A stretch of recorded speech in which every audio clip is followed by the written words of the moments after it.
Bah Gislain, tu non. nous Allô? entends? Oui, j'ai mis le 4G parce que le Wi-Fi marche pas. Alors Ah, j'ai mis le d'accord, 4G. bon, La ça arrive. technologie, hein. Je disais donc, Gislain, un point déjà sur ce qui s'est passé la nuit dernière. Alors, l'année dernière, il y a eu quelques matchs. Il y a eu donc la journée porte ouverte, journée du patrimoine, Brooklyn Nets 144 à 127 contre Atlanta. Donc en fait, Ah ouais, quand même. il fallait pas défendre pour ce match-là. Donc vous voyez le score, hein, 144-127. Ensuite, Philadelphie a gagné à Cleveland 128-105.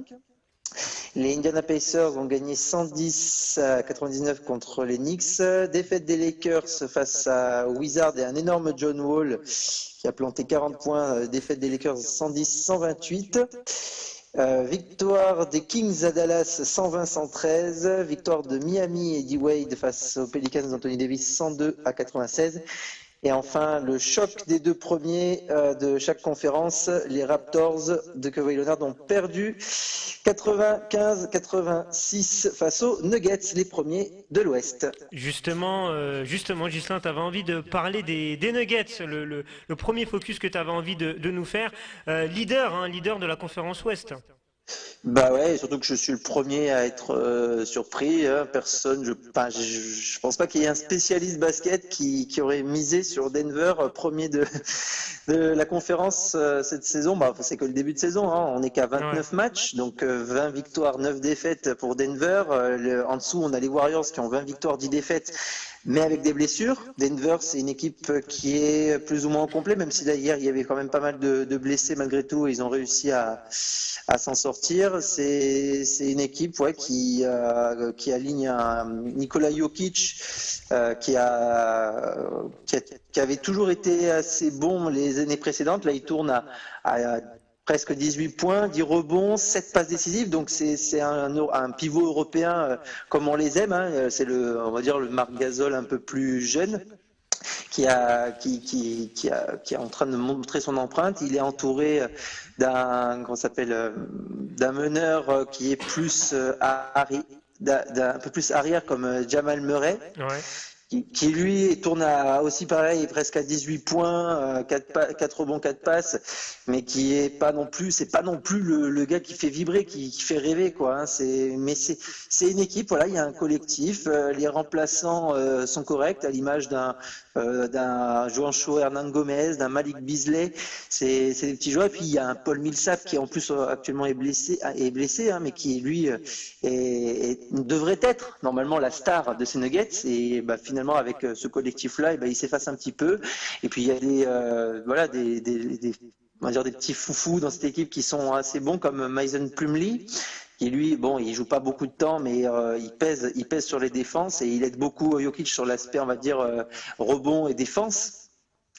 Donc voilà, et c'est une équipe qui moi m'a surpris parce qu'elle a fait plutôt bons résultats. Elle a perdu contre des petites équipes Ouais. dans les 9 défaites. Ça, elle n'a pas perdu vraiment des gros duels. Et c'est ça qui me choque. Par exemple, le Denver a perdu contre Atlanta. Voilà, Hmm. c'est pour vous dire, mais a battu 2 fois Toronto. Ouais. Là, Donc il n'y a que 2 oppositions. On rappelle qu'il n'y a que 2 oppositions Est-Ouest. Ouais. Donc Atlanta a battu 2 fois Toronto. Alors de pas beaucoup à chaque fois, hein. Là c'était 9 points. C'était là, enfin cette nuit, c'était un peu moins. C'était que 3 points, mais il y avait eu 9 points d'écart la dernière fois. Donc voilà, et c'est une équipe qui va perdre. Qui va perdre contre des petites équipes et taper des grosses. Donc je sais pas encore trop quoi en dire niveau régularité. Si en playoff ça va être comme le Jazz surprenant de l'année dernière. J'ai envie de dire que Denver c'est l'équipe qui a été aussi éliminée l'an dernier à la 9e place par rapport aux Timberwolves qui avaient Ouais. pris la place au dernier match. Et Ouais. ça s'était joué vraiment parce que c'était en face Karl Anthony Towns et qui avait eu toutes les fautes pour lui. Et c'est vrai que ça avait été un peu, voilà, on avait ragé, il y en avait qui avaient ragé, qui disaient que Denver méritait plus. Donc c'est une équipe qui revient revancharde et qui pour le moment le démontre Il très le bien montre par très cette bien. première place. Voilà. Exactement, exactement. Deuxième focus, Ghislain, c'est sur un très jeune joueur qui joue à Dallas, c'est Luka Doncic. Voilà, donc on va essayer de se tenir à ça maintenant. On va essayer de faire une équipe et un joueur, hein. Ouais, exactement. Donc Voilà, donc Luka Doncic, alors voilà, bon, on rappelle, il n'a que 19 ans. Ouais. Il vient donc c'est un petit Slovène qui a joué donc au Real Madrid. Il a été champion l'année dernière avec la Slovénie. Il a remporté donc la Coupe d'Europe. Il a remporté l'Euroleague. Il a été le MVP des Final Four d'Euroleague. Donc le mec, déjà, il arrive. Il se sentait déjà numéro 1 de la draft en NBA. Il ne l'a pas été parce que les Américains, vu que eux, ils sont chauvins, ils n'allaient certainement pas le mettre numéro 1 de la draft. Donc il a terminé 3e. Ouais. Au plus grand bonheur de Dallas, qui a pu le récupérer, donc, et au souhait d'un autre Européen, Dirk Nowitzki, un bien vieux Dirk Nowitzki, qui voulait évidemment l'avoir. Donc, sur le papier, Luka Doncic, c'est un meneur en Euroleague, c'est un meneur. Sauf que, vu qu'il fait 2,01 m, en NBA, on va dire non, on va le mettre poste 4. Ouais. Mais c'est un faux poste 4, puisque, évidemment, il a tout le temps la balle dans les mains. Et c'est lui qui crée le jeu, ce Luka Doncic, et il est déjà redoutable puisque, je vais vous dire ses stats, il est à plus de 18 points par match, il est à 6 rebonds et plus de 4 passes par match, mais quand on voit qu'il met que pas plus de 4 passes par match, il pourra en mettre beaucoup plus car en fait il y a un meneur qui monopolise tout le temps la balle quand il rentre, c'est JJ Barea. Ouais. Donc en fait il pourrait, on va dire, tourner un double-double facile. Il ne le fait pas, c'est qu'un rookie. Il a été rookie du mois du côté de l'Ouest, voilà, donc au mois de novembre. Et par rapport à ces deux de devant qui sont lors de la draft, je parle. Donc il y avait DeAndre Ayton qui était allé au Phoenix Suns. On sait où sont maintenant les Suns qui sont bons derniers. DeAndre Ayton, donc il peut faire ses stats, DeAndre Ayton. Et puis nous avons Marvin Bagley 3 qui joue aux Kings. Et pareil, les Kings, c'est pas non plus l'équipe qui fait rêver. Donc on a envie de dire que le grand gagnant de cette draft, en fait, c'est bien, les Mavs, même s'il a été drafté à Atlanta, mais il a été envoyé parce qu'ils n'en voulaient pas. Il a été envoyé après aux Mavs, donc les Mavs étaient bien contents de l'avoir. Et c'est un joueur qui, quand on le voit jouer, il est un peu lent. C'est vrai, il est un peu lent, mais il pue le basket. Le gars, il a une super vision, une super vista. Il est toujours, en fait, c'est sa lenteur qui fait sa force parce qu'en fait, il a des petits coups d'accélération. Il va nous mettre, ça surprend parce qu'en NBA, tout va très vite. Et donc, en fait, il casse un petit peu le côté spectacle NBA, etc. Mais son style de jeu, sa vista, ça casse un peu. Mais en même temps, c'est un joueur qui, le jour où on va vraiment défendre sur lui, c'est là où je pense qu'il va être limité. Parce que en Euroleague, il brillait bien, mais il mettait pas énormément de points. Il en mettait de temps en temps, etc. Il était surtout clutch. Luka Doncic, c'est un joueur qui est important pour les fins de match. Et si on le limite vraiment, Luka Doncic, vu qu'il est un petit peu lent, je pense que c'est un joueur qui peut être facilement battu par, je sais pas, un Patrick Beasley, j'ai ça comme en tête, voilà, pour un bon défenseur, ou un Mike Conley aux Grizzlies. C'est un joueur il faut qu'il progresse là-dessus. Et bien évidemment, on est qu'en début de saison et on sait tous que les rookies, en général, ils ont une baisse de régime ou ont des blessures. On a pu voir avec Porzingis, qui a été énorme. Tout le monde à New York, tout le monde disait ouais, c'est incroyable, c'est le nouveau Nowitzki, etc. Et au final, là, on l'attend toujours qu'il revienne de sa blessure. Donc attention, c'est un très très bon potentiel. Il y en a plein qui disent que c'est une superstar. Il le voit même déjà comme un vétéran parce que vu son comportement, il se comporte comme quelqu'un, voilà, qui veut pas forcément faire la star parce qu'il est sur le jeu. Je parle après pour la communication, c'est autre chose. Mais dans le jeu, il se comporte comme quelqu'un, voilà, qui vient apporter son aide, qui fait jouer les autres, voilà. Il a une maturité pour un gars de 19 ans, et quand tu regardes les autres à côté, ils l'ont pas, quoi. Même quand on parle de Jason Tatum l'année dernière à Boston, c'est pas du tout le même profil. Jason Tatum, c'était quand même le gars qui, dès qu'il commençait à être un peu foufou, il commençait à prendre feu, et là, il gardait la balle, il tirait.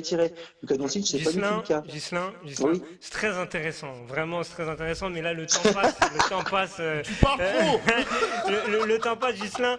Juste, merci de nous avoir fait ce point sur Luka Doncic. Là, pour ceux qui ne le connaissaient pas, là, tu as fait sa vraie carte d'identité niveau basket. On a eu un commentaire. On est calé. On a eu un commentaire sur le live d'ailleurs par rapport à ta chronique, Gislain. Tu parles trop.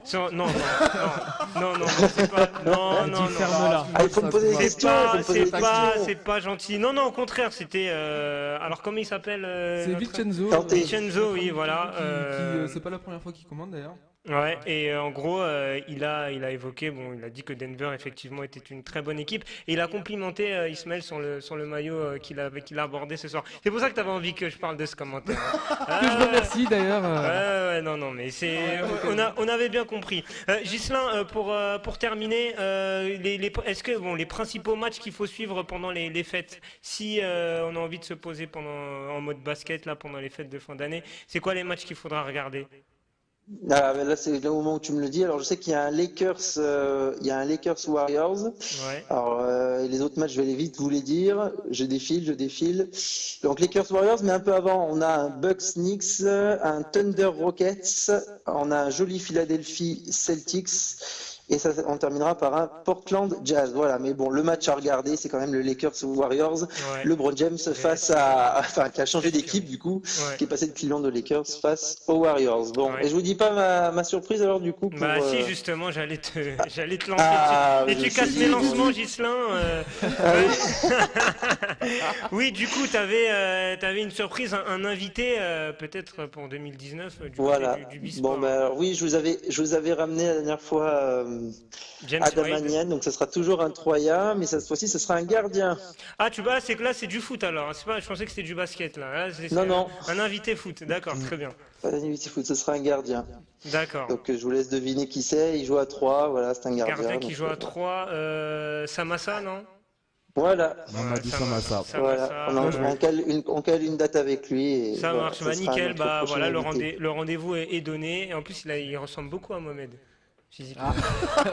Ouais, Donc, c'est voilà, vrai. on salue Mohamed s'il nous écoute et s'il nous regarde. Bah écoute, merci de l'annonce. Voilà, Samassa, donc le gardien de Troyes, qui sera prochainement l'invité du Bisport. Bien sûr, on vous communiquera ça dans les jours et semaines à venir. Merci Ghislain. De rien. Et puis on se retrouve en 2019. C'est ça, passez de bonnes fêtes. Big Toi up, hein. aussi. Fais Et- pas trop la fête, hein. Exactement. Ah, on te connaît, Gislain, c'est pour ça. Hein. Allez, ciao Ghislain. Non, mais on fait pas le 31, hein, ça tombe à lundi le 31. On fait pas le 31 alors. ouais, non. Quand même, menteur. Non. Salut, Gislain. Merci Ghislain. Ça marche, ciao, ciao. Allez, Bonne ciao soirée. Ghislain. Ciao.